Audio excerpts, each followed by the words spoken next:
Hola a todos y todas, bienvenidos a esta ayudantía de análisis estructural. Esta es la ayudantía previa a la cápsula previa a la ayudantía del día de mañana, lunes.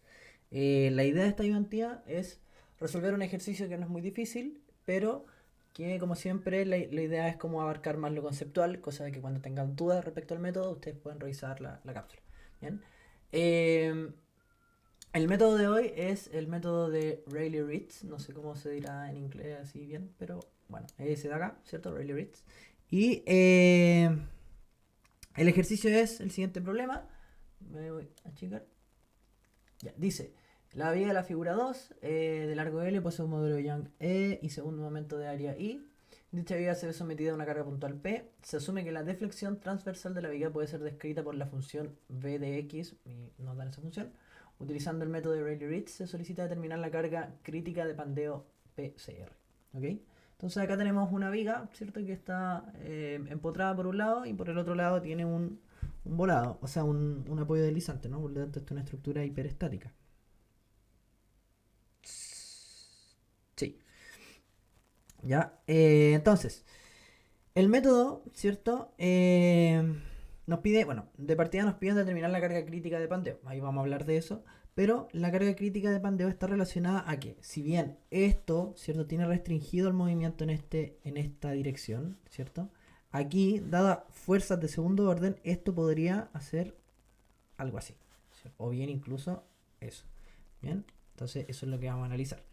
Bien, entonces, ¿en qué consiste el método de Rayleigh-Ritz? ¿Cierto? El método consiste en tomar una función potencial, que es esta pi, que va a estar descrita como la suma de la energía de deformación y un potencial de cargas externas. La energía de deformación es la que hemos visto en los diferentes métodos, ¿cierto? Método de desplazamiento, método de la fuerza. La energía de deformación está relacionada con el elemento, ¿cierto? Y por otro lado, el potencial de carga externa vendría siendo la fuerza, o sea, el trabajo realizado por las cargas externas. Si nosotros lo vemos como la ecuación completa, ¿cierto? Sería esto, ¿no? Tenemos la energía interna que está dada por lo que siente la viga, ¿cómo se llama? La columna o la barra, ¿cierto? Que es el esfuerzo por o sea, el vector de esfuerzo por el vector de deformaciones, ¿cierto? En esto fíjense que todavía yo no hablo de carga unitaria, o sea, desplazamiento unitario. Y fuerzas puntuales, ¿no? Fuerzas puntuales, el trabajo por fuerzas volumétricas, fuerzas de cuerpo y por fuerzas superficiales, ¿cierto? Eso es lo que venimos haciendo, ¿no? Entonces, ¿cierto? Yo defino aquí el potencial que está asociado a la suma de mi energía interna con la potencial de cargas externas.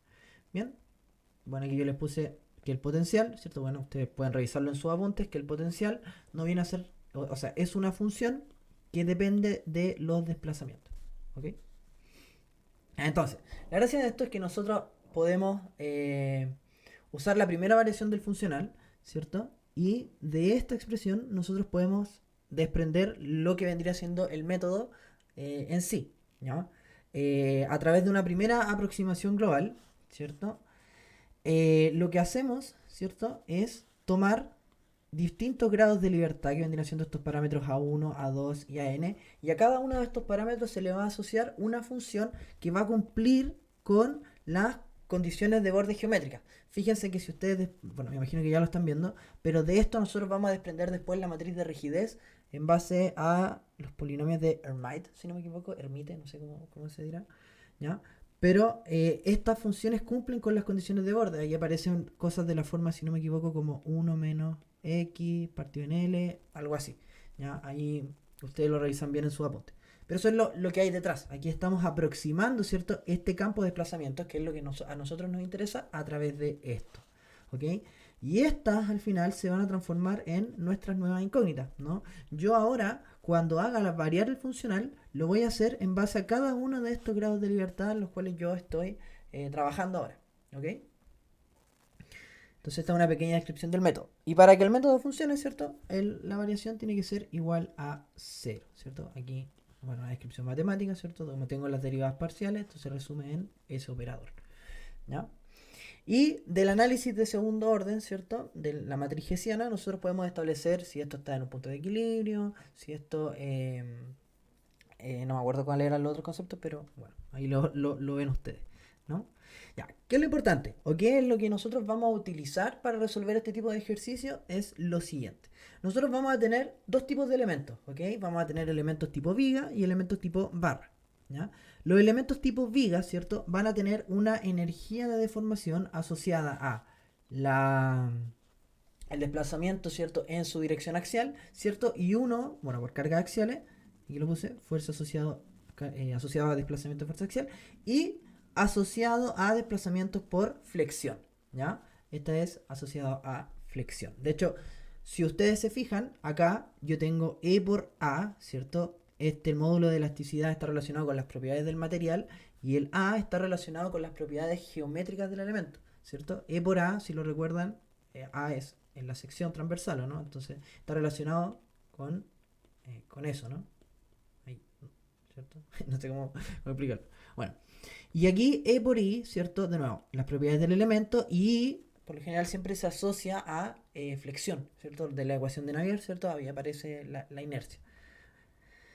Entonces, de acá nosotros tenemos esta parte de la izquierda, vendría siendo la energía de deformación que siente mi elemento viga. Y a eso, bueno, aquí yo les puse lo que vamos a tener que usar para resolver el ejercicio. Pero acá, ¿cierto? Yo anoté cuáles van a ser las cargas que van a sentir, ¿cierto?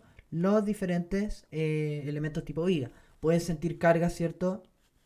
Vean, si tiene Bx, significa que está en la dirección perpendicular al elemento, ¿no? En esa dirección. Ese es el desplazamiento que va a sentir el elemento. Bueno, vamos a tener fuerzas superficiales, fuerzas puntuales y además vamos a tener las fuerzas, por ejemplo, puntuales en la dirección axial del elemento, por eso aparece Ux, y en la dirección, bueno, como carga distribuida, ¿cierto? Del elemento, Px, y cargas puntuales, ¿cierto? En la dirección del elemento Ux. ¿Ya? Dirección axial y dirección perpendicular al elemento. Ahora, nosotros, ¿cierto? En este caso, vamos a tener además de la fuerza que acabo de mencionar, un potencial asociado a efectos de pandeo. Este potencial se utiliza siempre y cuando ustedes como noten, por así decirlo, que puede haber pandeo del elemento. ¿Ya? Pandeo del elemento es que debido a una carga axial, este elemento, por ejemplo, si yo tengo un elemento así y lo cargo, este elemento, debido a esa carga puntual, se puede ocurrir eso. Eso se denominan efectos de segundo orden. Y yo acá les dejé para que revisen, por favor, el ejemplo del PPT, el que está en el PPT 3, en la página 30. Revísenlo, por favor, porque en el certamen del 2022 esto entró. ¿Ok? Así que esta es la forma de agregar ese efecto de segundo orden. Aquí les puse que revisen el ejemplo 5. Bien. Y para barras, la energía de deformación es solamente axial, no hay energía por flexión y las cargas van a depender ahí de lo que tengamos. ¿Okay? Este método es súper fuerte, súper útil porque cuando nosotros calculemos después la matriz de rigidez se basa en este método. ¿Okay? Entonces es importante que lo estudien, que lo manejen bien. Bueno, la ayudantía del lunes vamos a hacer esto nomás, así que por favor intenten tener claro estos conceptos para hacer los ejercicios más rápido. Bien, aquí es un pequeño resumen, ahí lo más conceptual, lo más teórico, lo más matemático, igual pueden revisarlo en la literatura. No tengo el libro aquí, pero en la literatura ustedes pueden encontrar bien definiciones mucho más exactas que la que les estoy dando yo. ¿Okay? Esto es como una pequeña aproximación para que ustedes tengan claro más o menos en qué consiste el método. ¿Ya? Ahí ustedes entren de lleno a investigar, ¿ok? Ahora, el problema 2, ¿cierto? Nos pedía resolver esta carga, esta función que está descrita por esta ecuación de acá, ¿ok? Entonces, como les mencioné recién, vamos a tener la energía de deformación, ¿cierto? Que está de acá, y el potencial que va a estar asociada a esa carga que puede producir pandeo, ¿ok? Entonces, ya, acá nosotros tenemos definido cuánto vale la función que describe la deflexión, ¿cierto? B de x va a ser toda esa expresión de ahí. Si yo hago la primera derivada de la deflexión, obtengo el giro, ¿cierto? Entonces yo derivo, aquí si están más o menos oxidados con derivada, repasen también. Y aquí lo dejé todo expresado, ¿cierto? Fíjense, aquí estoy derivando en función de x, ¿ya? Fíjense, porque esta derivada en función de x es la que nosotros vamos a introducir acá en las integrales, ¿ya? Y acá, segunda derivada, está relacionado con la curvatura. Entonces, v de x está relacionado con deflexión, de v de x está relacionado con un giro, y por último, la segunda derivada está relacionada con la curvatura. ¿Ya? Entonces ahí ustedes realicen las derivadas, son derivadas de seno y coseno, así que son bastante reiterativas. Ya, y acá viene el tema. Este método, si bien es bastante útil, porque es un método energético, acá viene el tema. Que yo voy a tener que resolver integrales más o menos cototados, ¿no? Integrales más o menos grandes. Porque acá, fíjense que yo tengo que integrar la segunda derivada de mi deflexión. Y la segunda derivada de mi deflexión es todo este chorizo que está acá, ¿no? Entonces, tengo que integrar eso al cuadrado. Ya aquí las integrales ya no son tan triviales, ¿no? Lo mismo para este lado, ¿ya? Entonces, lo que yo hice en una primera instancia, bueno, yo definí u, ¿cierto? Saqué todos los términos que sean constantes para afuera para intentar limpiar lo más posible esta expresión y definí tres integrales, ¿cierto? Esa, integral 1, integral 2 e integral 3. Ahora, mi idea con esto, como les vengo diciendo, no es ponerme a calcular las integrales, sino que mostrarles a ustedes cuál debe ser el procedimiento que ustedes tienen que seguir en caso de que aparezca algo así. ¿Ok? Entonces, yo lo que hice aquí fue definir tres integrales y acá les pongo, ¿cierto? 4 teoremas que ustedes tienen que manejar para poder resolver integrales cuando el coseno está al cuadrado o cuando tengo multiplicaciones de coseno. ¿Ya? Acá yo sé, porque la idea de esto es bajarle el grado, ¿no? Entonces tengo coseno cuadrado y yo le bajo un grado como 1 más coseno de 2x partido en 2. Lo mismo con el seno, ¿ya? Esta es clave para resolver expresiones trigonométricas al cuadrado, al cubo, etcétera, porque siempre le van a ir bajando un grado, ¿ya? Y la segunda, que esta no me acuerdo del nombre, pero tiene un nombre bastante raro, y lo que me permite, ¿cierto?, es separar si yo tengo suma de cosenos en una multiplicación de cosenos, o bien si yo tengo una multiplicación de cosenos a una suma, que es lo que yo quiero hacer ahora, porque si yo tengo una suma, o sea, una multiplicación de cosenos, y lo llevo a dos sumas de cosenos, esta integral en realidad se transforma en algo bastante trivial. Yo uso el término trivial, no para decir que sea fácil, sino que es algo que ya han hecho, ¿ok? No sientan que estoy aquí como paqueteándome, ¿ya? A eso me refiero con trivial, ¿ya? Entonces la integral del coseno la hemos hecho, la integral del coseno también la hemos hecho, entonces esta como no la hemos hecho, ¿cierto?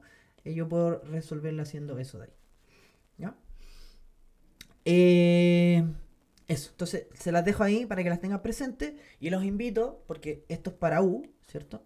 Y en este caso para el potencial voy a tener que calcularlo con el seno, voy a tener que hacer el mismo juego con el seno, entonces los invito a buscar, bueno, yo les dije esta, pero esto mismo para el seno, búsquenlo en internet y lo van a poder encontrar, ¿ya? Bueno, entonces la integral 1, ¿cierto? Yo le bajo un grado y se transforma en esto, que esto es mucho más amigable que lo otro que teníamos acá arriba. Y lo mismo para la 3, ¿o no? Donde se me complica un poco es en la integral 2, donde yo ahora voy a tener que separarlo como lo dije, ¿cierto? Y aquí la clave, ¿cierto? Es hacer lo que yo hice aquí, miren. Se ve chiquitito, pero ahí lo voy a agrandar un poco. ¿Cuál es la idea? Yo separé, ¿cierto?, en coseno de toda esta expresión y coseno de toda esta expresión. Y yo lo que quiero es suponer que este, por ejemplo, va a ser a más b partido en 2 y este va a ser a menos b partido en 2, o bien al revés. Entonces, acá, ¿cierto? Me va a quedar un sistema de ecuaciones que aquí yo ya multipliqué por 2, ¿cierto?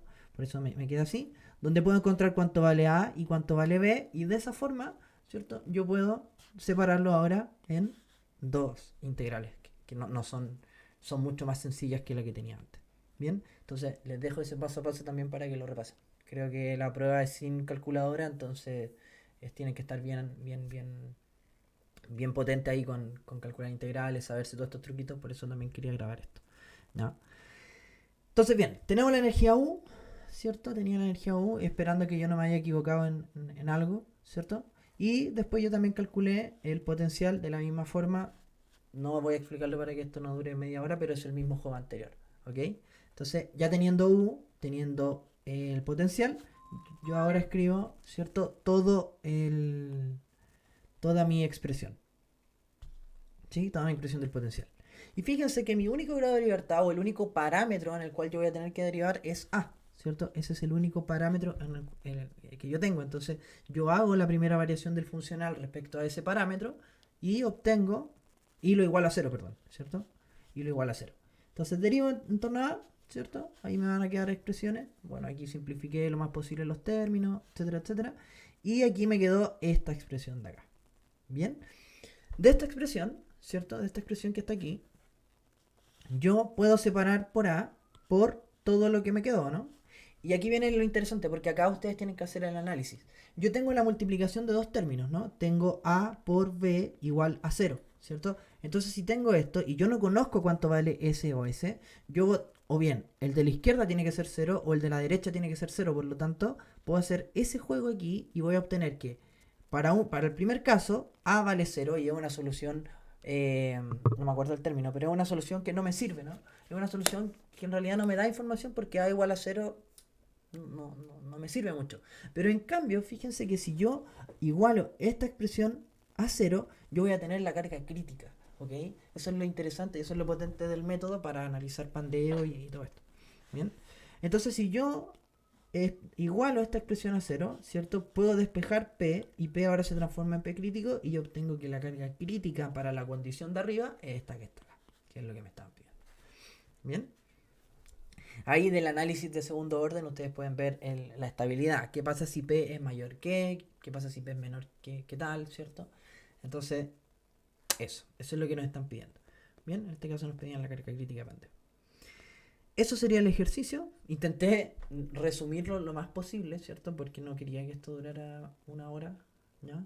Si me pongo a hacer los cálculos a mano, yo creo que no terminamos nunca, pero eso. Bien.